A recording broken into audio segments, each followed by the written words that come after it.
Welcome to Let Me Fix This. Enjoy the video. You start by cutting risk. Unplug and set the charger on a non-conductive surface. You'll check for visible damage, frayed insulation, melted plastic, loose tip, because these tell you whether repair is feasible. Once done, power up your multimeter and test for output voltage at the connector. This confirms whether the adapter electronics are alive.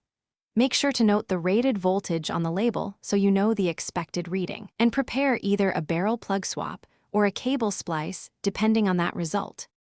You'll open the charger housing carefully with plastic pry tools. Metal can damage the casing. Once inside, inspect the board. Bulging capacitors or dark burn marks point to failed components. Cracked solder joints cause intermittent contact.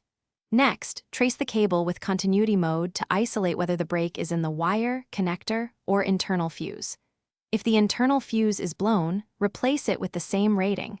If solder joints are cracked, reflow them. This step narrows the repair path before you commit to part swaps. You now make the repair. Replace the DC barrel or splice the cable using proper gauge wire, solder clean joints, and reinforce with heat shrink and added strain relief so the repair lasts. Once components are secure, reassemble the case ensuring clips snap without pinching wires. Then plug in and test with your Mac while monitoring temperature and charging behavior. This confirms the fix under real load. If the charger still fails or overheats, stop using it and replace the adapter or get professional service to avoid risk. Thanks for watching. If you found this helpful, don't forget to like and subscribe.